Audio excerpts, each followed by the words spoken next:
Hai, apa kabar semuanya? Semoga kabar Anda baik-baik saja. Terima kasih karena sudah memberikan support dan juga kesetiaan Anda untuk membangun channel Codot Film. Yuk kita lanjutkan alur ceritanya, sambil siapin kopi dan cemilan, setting suara volume full. Gasken. Aku masih ingin melanjutkan. Si Hao berkata dengan lembut. Jalan ini sangat sulit, dan mereka yang telah menginjaknya sejak masa lalu hampir semuanya mati, menghilang dari dunia ini setelah kekalahan mereka. Dia tidak mau berhenti di sini dan ingin mengambil langkah penting itu untuk melangkah ke jalan yang berbeda dari orang lain. Dia ingin mengalami pemandangan dunia yang berbeda. Kamu harus memikirkan semuanya.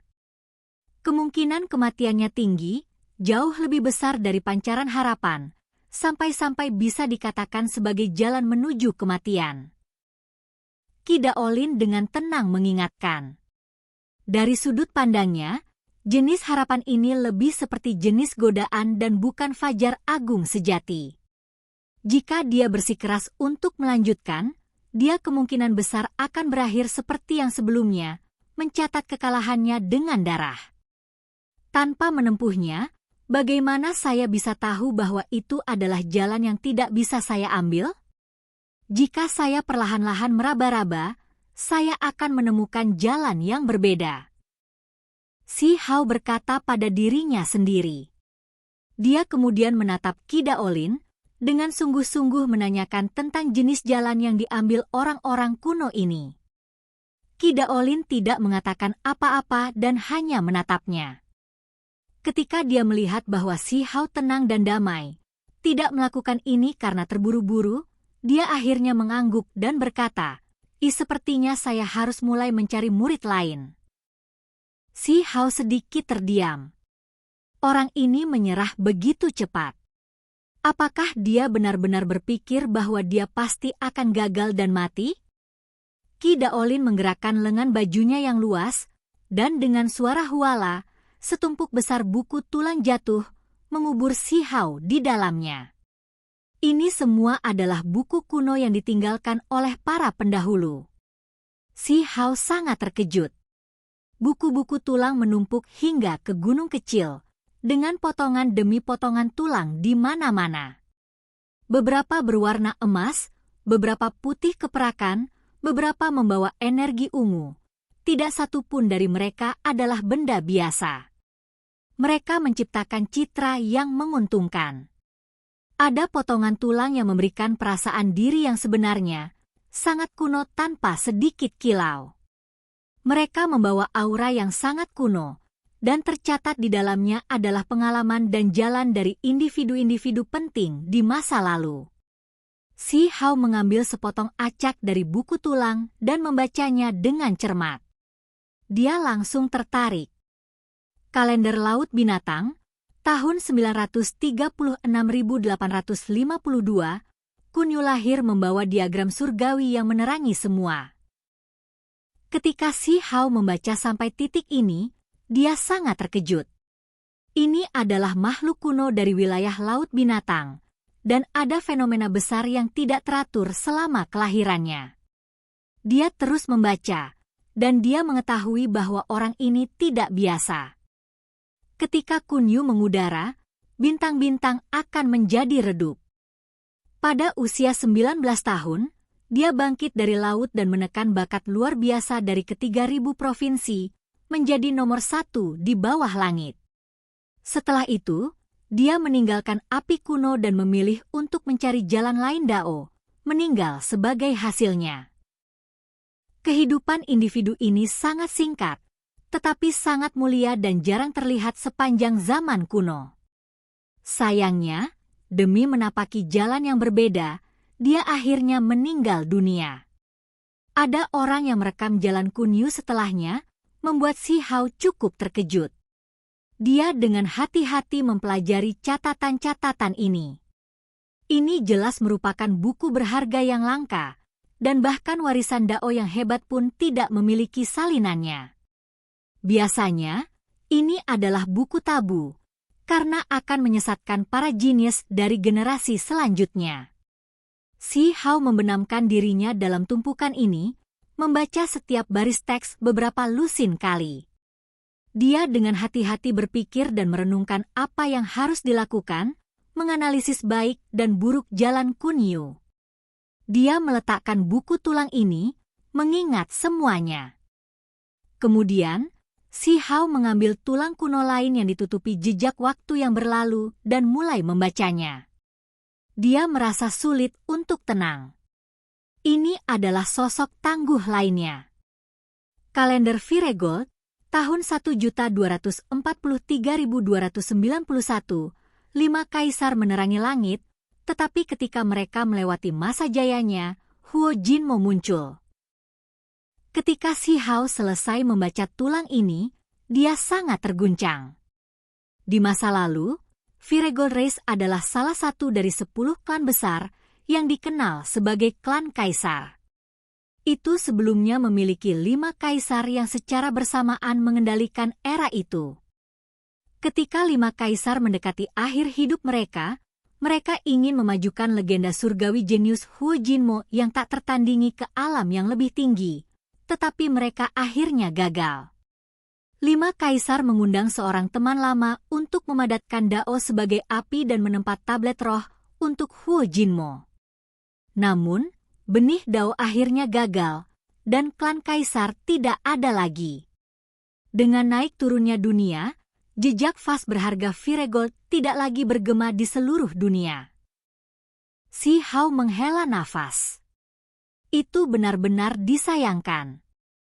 Dia dengan cepat melihat sekeliling, menemukan bahwa buku tulang lainnya serupa, semuanya jalan yang diambil pendahulunya dan kemudian direkam. Ini adalah pengalaman yang paling berharga, dapat dianggap sebagai teks rahasia. Nilai buku tulang ini sulit untuk dinilai. Jika mereka berakhir di tangan makhluk dunia saat ini, mereka pasti akan dianggap sebagai teks sejarah rahasia. Namun, ketika seseorang seperti dia melihat mereka, ini adalah buku-buku surgawi yang berharga. Hal-hal ini, Si Hao mengangkat kepalanya untuk melihat ke arah Qi Daolin. Sulit bagi satu orang untuk memiliki begitu banyak, karena mereka menyentuh rahasia beberapa sekte besar. Semua barang yang saya curi. Qi Daolin sangat tenang, sampai pada titik di mana ada sedikit kebanggaan. Si Hao terdiam. Dia tidak punya pilihan selain merasakan kekaguman. Tidak heran orang ini dikelilingi dan diserang oleh banyak sekte. Hanya buku-buku tulang ini saja yang dia kumpulkan membentuk tumpukan besar. Orang hanya bisa membayangkan tentang teknik berharga lainnya. Orang hanya bisa mengatakan bahwa Master Dao ini adalah eksentrik. Dia tidak merasa ragu dengan reputasinya yang terkenal. Ini benar-benar cukup tangguh. Tentu saja, Si Hao tidak akan meremehkannya, melainkan hanya mengagumi. Mungkin di mata dunia luar, keduanya adalah burung berbulu. Kamu bukan satu-satunya jenius di dunia ini. Terlalu banyak yang ingin melangkah di jalan yang berbeda. Yang tua ini adalah salah satunya. Kata Qi Daolin. Jelas terlihat bahwa dia telah gagal. Untungnya, dia tidak mati seperti beberapa makhluk muda tertinggi dan berhasil hidup. Dia terus terang berbicara tentang bagaimana dia berjalan cukup jauh di sepanjang rute itu. Setelah menyimpulkan hasil yang jelas, dia dengan tegas menyerah, tidak dengan bodohnya berjuang dengan nyawanya di telepon. Bakat luar biasa, istilah ini memiliki beberapa arti, tetapi ada juga hal-hal yang tidak berarti. Jika seseorang tahu bahwa mereka pasti akan mati tetapi masih menuju kehancuran, itu adalah kebodohan. Qi Daolin berkata, sama sekali tidak merasa malu dengan retretnya sendiri, sebaliknya percaya itu terhormat. Si Hao tahu bahwa dia memiliki niat baik. Ini untuk memperingatkannya agar tidak berjalan di jalan yang gelap, berhenti sebelum melangkah terlalu jauh. Lagi pula, jalan ini terlalu sulit, jalan yang belum pernah dilalui siapapun sebelumnya. Itu adalah tempat di mana talenta surgawi sering mengakhiri perjalanan mereka. Aku tahu. Si Hao mengangguk. Pada akhirnya, dia dengan sepenuh hati membenamkan dirinya dalam buku-buku tulang ini untuk memahami jalan dan metode orang-orang sebelumnya, mengumpulkan pengalaman. Ini adalah landasan, serta tanah untuk sukses. Hanya dengan pengalaman yang terakumulasi melalui pengalaman masa lalu, merebut cahaya kebijaksanaan yang berapi-api. Apakah akan ada peluang untuk berhasil? Tidak ada yang bisa menerobos tanpa dasar. Membangun gerobak di balik pintu tertutup tidak akan pernah berhasil. Dunia luar jelas tidak tenang, terutama wilayah tambang ilahi Provinsi Api. Namun, itu sama sekali tidak terkait dengan Si Hao. Dia membenamkan dirinya di dunia yang brilian untuk mencari jalan daonya. Dia benar-benar berubah menjadi pecandu bela diri, dari waktu ke waktu mengganggu Qi Daolin untuk meminta bimbingan orang tua itu. Dia mengabaikan tidur dan makanan saat dia dengan sepenuh hati membenamkan dirinya dalam studinya. Meskipun Qi Daolin mengatakan bahwa dia akan mencari murid lain setelah melihat peluang keberhasilannya, dia tetap memberi bimbingan, apalagi dengan serius. Pada akhirnya, Si Hao muncul dari jalan para pendahulunya, untuk sementara menenangkan pikirannya untuk melampaui semua keadaan emosional. Dia mulai diam-diam merenungkan dan memikirkan semuanya. Benar-benar jalan kematian, katanya lembut. Dia mulai berdiskusi dengan Qi Daolin, tetapi bahkan dengan benda-benda ilahi, surga dan plasenta bumi, kemungkinan kegagalan masih besar sampai membuat satu desahan. Saya tidak akan khawatir tentang hal lain, hanya akan berjalan ke depan dulu. Mata Si Hao menjadi tegas. Jika dia sudah meringkuk sekarang, maka benar-benar tidak perlu berpikir lagi. Di tanah, bahan surgawi, bulat itu telah lama stabil. Itu terbungkus dalam sumber energi, terus dipelihara oleh langit dan bumi karena menyerap semua jenis hukum alam. Setelah berdiskusi dengan Qi Daolin, dia selalu merasa bahwa plasenta surga dan bumi yang memelihara emas abadi terhubung dengan semua jenis dao besar. Tempat terbaik untuk menghubungkannya adalah tepat di antara alis. Selama proses ini, roh primordial Si Hao dapat mengamati dan meniru, mempersiapkan hari ketika ia akan menggunakan langit dan bumi sebagai tungku dan menyalakan diri dengan semua jenis hukum alam dao. Dia harus berinteraksi dengannya terlebih dahulu. Begitu pertempuran hebat dari 3.000 jenius provinsi dimulai, dia harus menggantikan dirinya sendiri di tempat emas abadi, menyembunyikan tubuhnya seperti telur, dan kemudian menyalakan dirinya yang sebenarnya. Bahkan di bawah perlindungan Qi Daolin, ketika Si Hao membimbing sumber energi yang mengelilingi objek ilahi, masih ada sesuatu yang tidak terduga yang hampir terjadi. Itu karena berat sumber energi akan berubah dari waktu ke waktu. Perubahan mendadak hampir membuat tulang dahinya terbelah, karena menjadi berat dengan satu helai mampu menghancurkan puncak gunung. Untungnya, Qi Daolin benar-benar tangguh, mewariskan kepadanya metode kasar untuk seni 8 langit ke-9.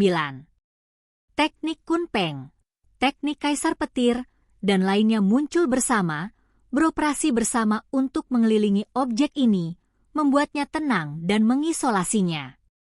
Ini tepatnya seni 8 langit ke-9, teknik yang mendukung teknik berharga. Bukannya aku tidak ingin mewariskannya padamu sebelumnya, malah takut kamu akan terluka karenanya. Itu karena di alam kultivasi ini, tidak ada cara bagimu untuk menampilkannya. Qi Daolin dengan serius memberitahu alasannya. Jika dia ingin mempelajari teknik ini, dia harus mencapai alam kultivasi yang sangat tinggi. Daging, teks tulang, roh, dan lainnya harus selaras hingga tingkat yang tidak dapat dibedakan. Si Hao sedikit pengecualian. Dagingnya dan area lainnya sangat kuat, jadi dia hanya bisa menampilkan metode kasar. Biasanya, para ahli agung dan tubuh pembudidaya api ilahi akan runtuh saat menampilkan metode ini. Mereka membutuhkan tubuh fisik yang sangat kuat sebagai fondasi. Ini adalah persyaratan yang paling mendasar. Jika bukan karena kebutuhan untuk menekan objek ilahi ini, Kidaolin tidak akan segera memberikannya kepadanya karena takut sesuatu yang tidak terduga akan terjadi. Si Hao merasakan simbol tulang berkedip di dalam tengkoraknya, serta sensasi yang mengkhawatirkan. Dia bisa merasakan tekanan besar. Ini juga bagus, menggunakan metode surga sebagai sangkar untuk memenjarakan emas abadi. Itu bisa mempertajam teknik berhargamu dan hal-hal lain. Kidaolin berkata sambil tersenyum.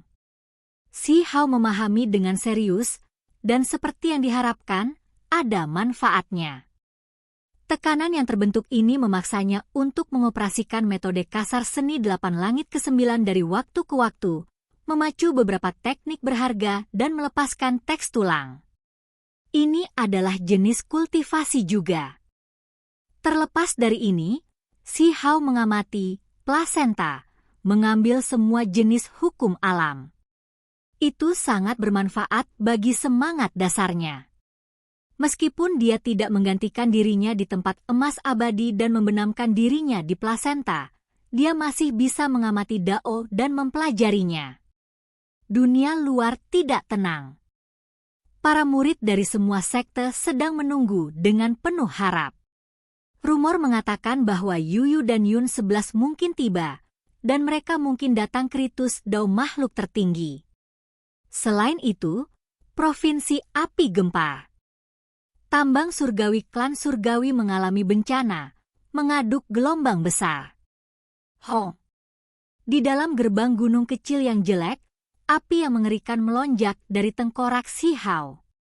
Indra ilahinya berfluktuasi dengan hebat, menyebabkan Kidaolin melebarkan matanya dan melihat ke atas. Bocah ini selalu mengeluh dengan berisik tentang pergi ke kolam tempat Tribulation Crossing Divine Lotus ditanam, tapi sepertinya itu untuk mencerna jenis obat ajaib yang bisa memelihara indera ilahi. Efek obat tampaknya sekarang telah sepenuhnya disempurnakan. Individu macam apa Kidaolin itu? Dengan sekali pandang, dia bisa mendapatkan gambaran kasar tentang apa yang sedang terjadi. Alisnya langsung melonjak, memperlihatkan ekspresi terkejut. Mungkinkah itu buah bodi emas?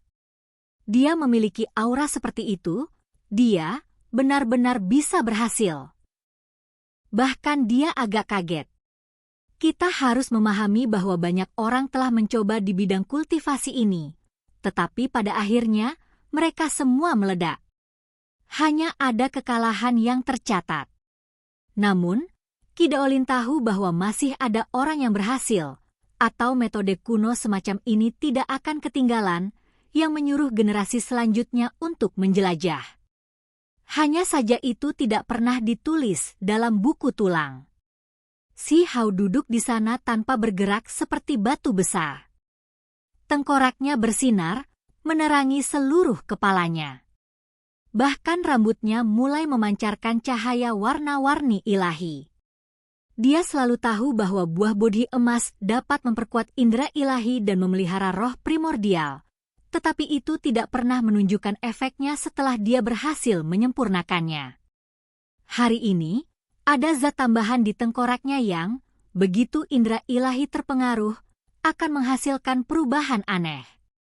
Semangat primordialnya menguat, dan efek obatnya menunjukkan semua efeknya.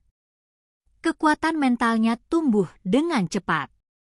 Orang bisa melihat indera ilahi si Hao berubah di dalam tengkoraknya. Transformasi terakhir membentuk sosok kecil yang memancarkan cahaya suci. Itu indah dan mempesona saat duduk di sana. Itu sangat kuat. Cukup sedikit lebih kuat dari sebelumnya. Si Hao dapat dengan jelas merasakan transformasi ini, transformasi roh primordialnya. Itu telah berubah menjadi sosok manusia. Sementara itu, dagingnya bersinar. Teks tulang bersinar lapis demi lapis, mengelilingi seluruh tubuhnya. Semua pori-porinya melepaskan energi darah yang mengerikan yang mengalir ke langit.